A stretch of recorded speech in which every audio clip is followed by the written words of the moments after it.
About 3.8 billion years ago, Mars and Earth were much more similar. Evidence from Mars missions suggests that Mars may have been much more warmer and wetter than we observe it today. Did Mars provide similar environmental conditions for life long ago? Mars is similar to Earth in many ways, having many of the same systems that characterize our home planet. Like Earth, Mars has an atmosphere, a hydrosphere, cryosphere and a lithosphere. In other words, Mars has a system of ice, water, air and geology. All these interact to produce the Martian environment. But the main question is, did Mars have biosphere in which life could thrive? Among all the discoveries ever made on Mars, one stands above all others. The possibility of liquid water on Mars, either in its ancient past or preserved in the subsurface today. Water is key because almost everywhere we find water on Earth, we find life. If Mars had water, it's compelling to ask if microscopic life form ever developed on the surface of Mars. Is there any evidence of it today? Or if they still exist today? It would be amazing if the answer to all these questions were yes. Even if Mars is devoid of past or present life, but still there is excitement on the horizon. But one day, I'm sure we'll become the life on Mars. Meanwhile, there is a lot to learn about the amazing planet and its extreme environment. Just an FYI, there is no evidence of intelligent life on Mars whatsoever. So, the shapes and patterns that people see aren't really there. It's known as pareidolia. And those mysterious shapes are merely optical illusions that trick the human eye and brain. So now, let's change our focus from life on Mars to going to Mars. We currently lack the technology to send people to Mars and back. An interplanetary mission of this kind would be the most expensive and difficult engineering challenge of the 21st century. There's no rocket in existence that can take off from the Earth's surface and escape the gravitational force of Earth with all the weight of the supplies, the astronaut and the spacecraft itself.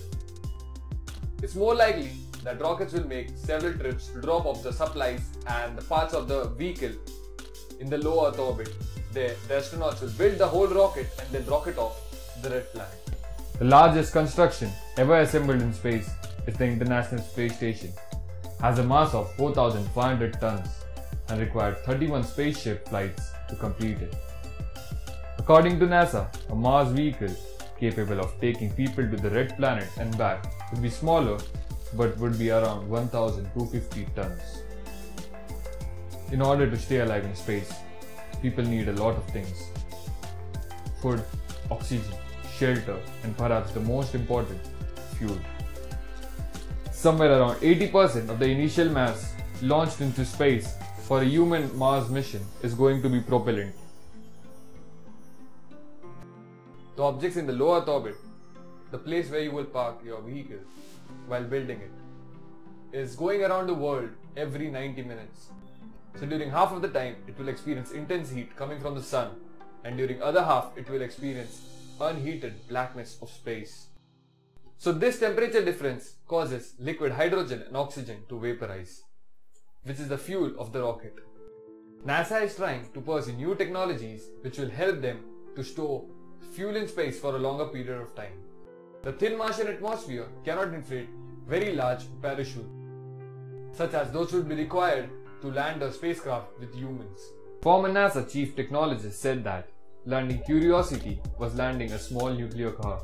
For a human scale mission, we are talking about landing perhaps a 2-storied house and then another 2-storied house with fuel and supplies right next to it. Ironically, the thing responsible for powering most life forms on Earth, that is the Sun, is the most dangerous part of space travel. Once outside the protective magnetic field of our planet, solar radiation would accumulate in an astronaut's body, raising his or her chances of getting cancer. Recent data from NASA's Curiosity spacecraft have helped quantify just how risky background radiation levels are.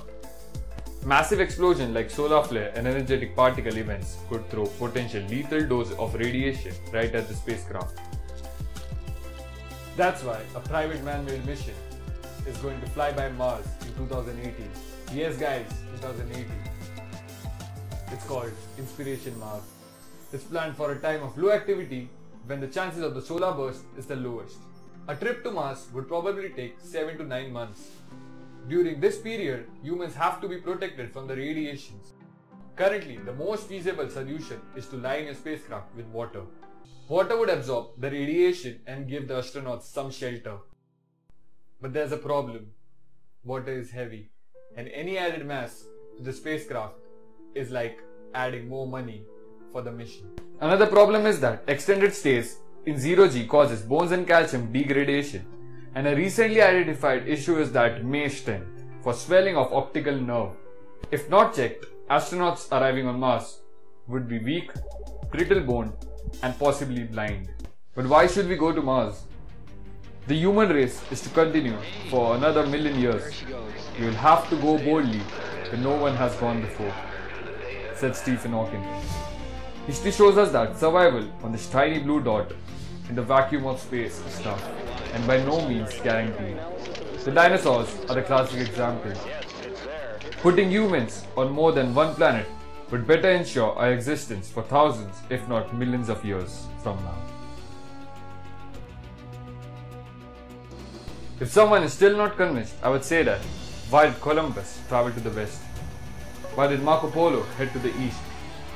It is that pull, that unknown, the prospect of adventure that compels humans to seek new frontiers to explore. You would say that sending people to Mars is the next giant leap of mankind. This mission will jumpstart a massive development in all kinds of areas. For example, being recycling, solar energy, food production, and advancement of medical technology. Imagine living on another planet, millions of miles from Earth, looking up into the night sky with the knowledge that one of the stars is actually the planet you were born on. Who can envision that incredible feeling of being the first human in the history to step out of the capsule and leaving your footprint on the surface of Mars? It's not just thinking about the feeling of the astronaut, but the experience of all those watching at home. Those who observed Neil Armstrong landing on the moon all those years ago still remember every detail, where they were, who they were with, how they felt. This will be our moment in the coming years.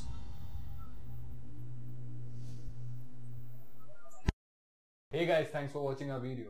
This was our third video from the wonders of the solar system. This was about Mars. We left Earth because we'll go for all the planets before coming back to home. And to support our channel, please do subscribe to our channel, like the video and comment down with the suggestions. And stay curious, stay awesome.